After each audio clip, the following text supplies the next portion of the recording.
Hello everyone! Are you having a hard time dealing with accounting? Well, welcome to my YouTube channel, Love to Learn Accounting, where I'll help you to learn more and understand more. So please don't forget to like this video and subscribe to my channel for more accounting videos.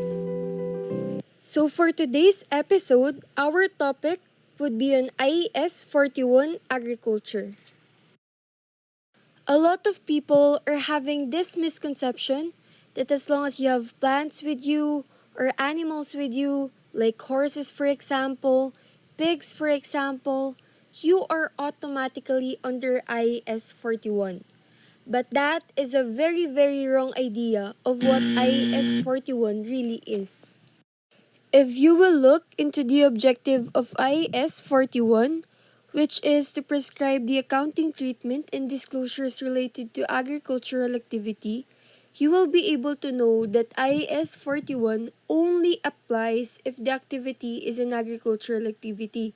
So meaning, even if you have plants with you or animals with you, if your activity cannot be classified as an agricultural activity, then IAS 41 is not for you.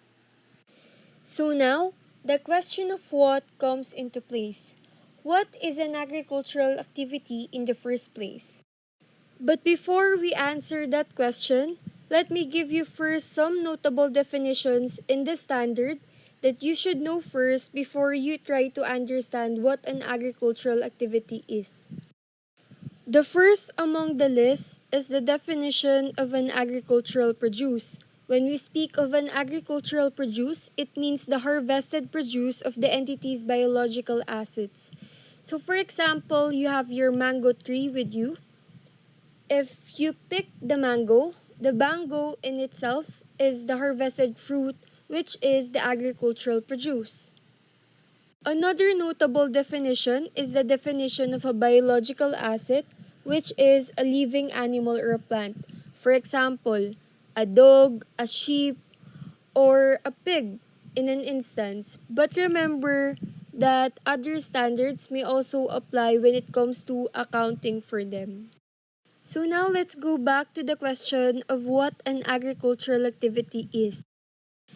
According to IAS 41, an agricultural activity is the management by an entity of the biological transformation and harvest of biological assets, either for sale or for conversion into agricultural produce or into additional biological assets. Remember that when we speak of biological transformation, it comprises the processes of growth, like an increase in quantity or quality of an animal or plant, degeneration, which is the opposite of growth, production, a biological asset producing an agricultural produce, and procreation, a biological asset giving birth to another biological asset.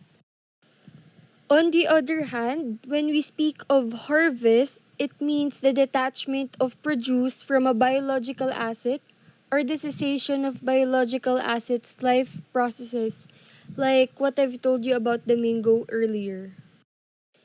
It was also described in the standard as an activity that covers a diverse range of activities, like raising livestock, for example, or perennial cropping or forestry, in which certain common features exist.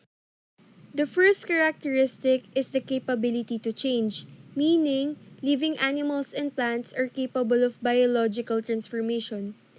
So, in an instance, if you are engaged in the business of selling chickens for sale, you are monitoring its growth from a chick to a chicken. The second characteristic is the management of change, which means that the company facilitates the biological transformation by enhancing or at least stabilizing conditions necessary for the process to take place.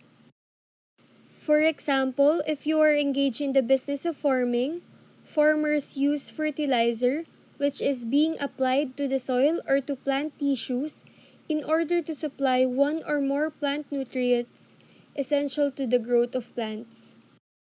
And the last common feature of an agricultural activity is the measurement of change, meaning the change in quality or quantity brought about by biological transformation or harvest is measured and monitored as a routine management function. If a company is engaged in the natural breeding of animals, for example, they would look into the animals whether they are ready in this process or not. Now that I have explained what an agricultural activity is, please try to identify if this is an agricultural activity or not. I will give you a short amount of time, so please do try and test your knowledge.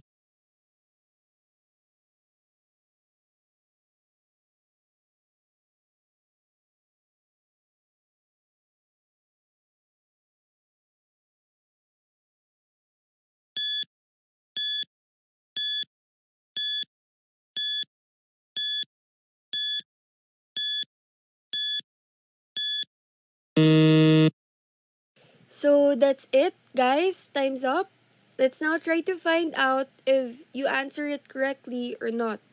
For ocean fishing, it is not an agricultural activity because when you fish in the ocean, you don't actually take care of the fish first before you fish them, right? So there is no management of change, and thus it is not under IAS 41. For zoo, there is no management of change as well. If there is breeding of animals, it is only incidental to the main purpose of showing the animals to the public. So it is not under IAS 41. For poultry, its definition really fits into the definition of an agricultural activity. So yes, it is under IAS 41.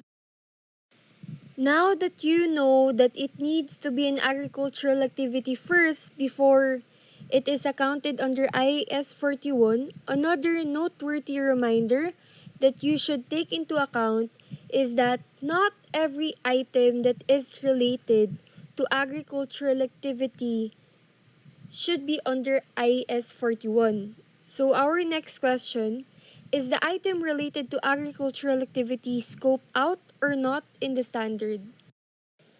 The answer to that question can be found in the scope of IAS 41. So this standard shall be applied to account for the following when they relate to agricultural activity. First, to biological assets except for bearer plants. Later on, I will explain what bearer plants are and why are they scope out. Agricultural produce at the point of harvest, since after harvest it is already accounted under IES 2 inventories or another applicable standard, into government grants covered by paragraphs 34 and 35, which is those government grants that are measured at fair value less cost to sell. As well as when a government grant requires an entity not to engage in a specific agricultural activity. And now let's proceed to those that are scoped out. First is land related to agricultural activity, since they are under IS 16 or IS 40, depending on what standard should apply. Second, to bearer plants related to agricultural activity. Third, to government grants related to bearer plants. These government grants are those that are measured at cost, less accumulated depreciation, less accumulated impairment losses. To intangible assets, since they are under IAS 38, and to right of use assets, since they are under IFRS 16. So now we will proceed to the question of what a bearer plant is and why is it excluded. A bearer plant is used in the production or supply of agricultural produce. It is expected to bear produce for more than one period, and it has a remote likelihood of being sold as agricultural produce except for incidental scrap sales. Just imagine that you are a company selling mangoes and you have these mango trees with you, which you only use to bear produce mangoes. So these mango trees can be classified as bearer plants. And these bearer plants are excluded under IS 41 since if you look closely into the definition of a bearer plant, it is quite similar to the way in which property, plant, and equipment are being defined in IAS 16.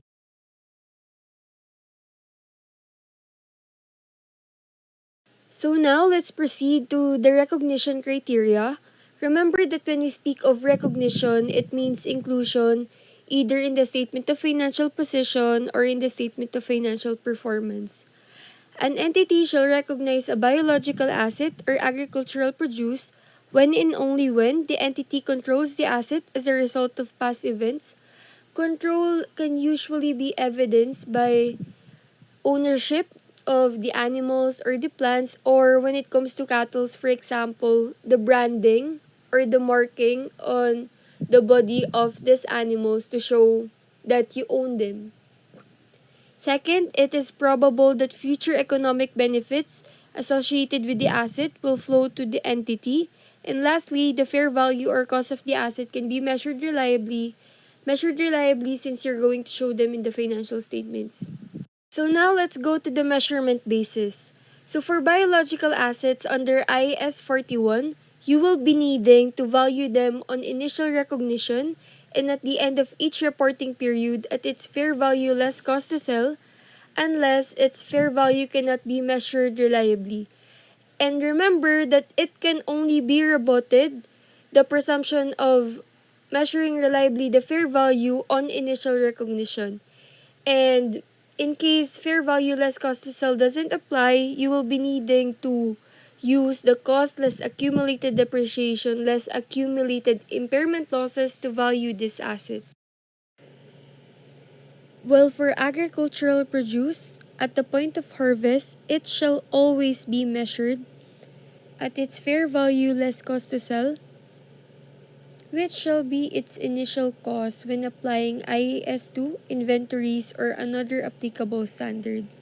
Lastly, when it comes to gain or losses, a gain or loss arising either on initial recognition or from changes in fair value less cost to sell of a biological asset is included in the profit or loss for the period in which it arises. A loss is possible because you deduct the cost to sell whenever you recognize a biological asset, while a gain is possible when a biological gives birth to a new biological asset. Next episode, I will make sure to give some examples of this so you can better visualize it. The rules regarding the biological asset is the same for agricultural produce at the point of harvest, which shall be its initial cost when you apply IS2 inventories or another applicable standard. So that's it, guys. Finally, we've made it. I really hope that you did learn something. So watch out because in the next episode, I will be uploading on how to compute some problems relating to IAS 41. So don't forget to like this video, subscribe to my channel, and hit that notification bell so that you will be updated once I upload a new video, okay? So that's it. Bye-bye!